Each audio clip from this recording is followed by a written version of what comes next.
İstanbul'da Xitayning Sharqi Turkistondagi zulmiga qarshi namoyish o'tkazildi. Fikrda birlik va erdamliklar munbiri Xitayning Sharqi Turkistondagi kishilik huquq tajovuzchiligiga qarshi namoyish o'tkazdi. İstanbul Ayyub Sultan Jamiasi oldida yig'ilgan yuzlagan Uyg'ur va turklar qo'llarida oyulduzliq qizil va ko'k bayroqlarni ko'tarib Xitoyga qarshi namoyish o'tkazdi. Namoyishchilarga vakolatan bayonot e'lon qilgan Kürşat Mijan apandi Sharqi Turkistonda kishilarning kishilik huquqlaridan mahrum qilinganligini ta'kidladi. U mundaq dedi: 21 asrda yangidan o'ttirg'i chiqqan natsist lagerlarida 3 milliondan ortiq qarindishimiz tutib turilmoqda. Ular diniy va milliy kimligidan voz kechishga majburlanmoqda. Qiyin qistoqqa uchirmoqda, qirg'in qilinmoqda. Islom hamkorlik tashkiloti, ommaviy tashkilotlar, kishilik huquq organlari shundoqla o'zlarini kishilik huquq, adolat va erkinlikning qo'g'dug'uchisi deb ataydiganlarni Xitoyning bu zulmini to'xtatishga kuch chiqarishga chaqiramiz.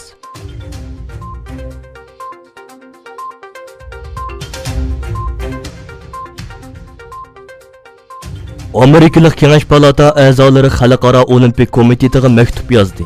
10 nafar Amerika Avam palata a'zosi Xalqaro Olimpik komiteti boshlig'i Tomas Boshqa maktub yozib, Xitoyning kishilik huquq tajovuzchiligining olimpik ruhiga uyg'un kelmaydiganligini ta'kidladi.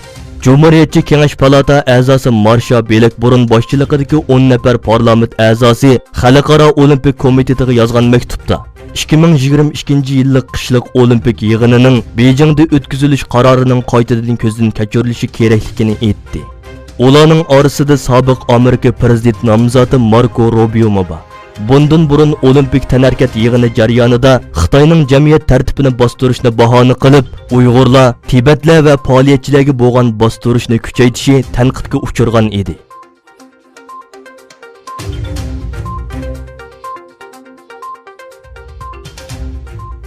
Tramp Dünya Bankisini Xitoyga qərz bərməslikкə çaqırdı. Amerika prezidenti Donald Tramp Dünya Bankisining Xitoyga qərz pul berishni qabul qilganligiga qarata Xitoyga qərz berishni to'xtatinglar deb chaqiriq qildi. Oldingi kuni Dünya Bankisi Xitoyga 2025-yili iyungacha yilda 1 milliarddan 1,5 milliardgacha to'van o'simli qərz berish kelishimi tuzganligini e'lon qilgan edi. Tramp buningga qattiq norozilik bildirdi. U Twitter hisobida e'lon qilgan bayonotida Dünya Bankisi nima uchun Xitoyga qərz beradi?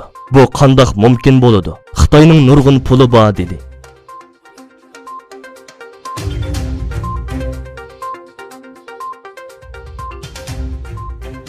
Amerika bilan Eron mahbus almashtirdi. Amerika bilan Eron Shveysariyaning tirishchanligi bilan mahbus almashtirdi. Amerikada tutib turilayotgan Eronlik professor bilan Eronda tutib turilayotgan Amerikalik doktor aspirat almashtirildi. Eron tashqi ishlar ministri Javdat Zarif Twitter hisobida e'lon qilgan bayonotida 2018-yildan buyon Amerikada tutib turilayotgan g'ul hujayra professori doktor Mas'ud Sulaymonning qo'yib berilganligini va yaqinda oilasi bilan ko'rishadiganligini bildirdi. U yana 2017-yili Eronda josuslik bilan ayblanib 10 yillik qamoq jazosiga hukm qilingan Amerika fuqarosi Princeton universiteti doktor o'quvchisi Wang Shuningmi qo'yib berilganligini aytdi. Amerika prezidenti Donald Trampmi ommaviy taratquv hisobida bu ishni dalilladi.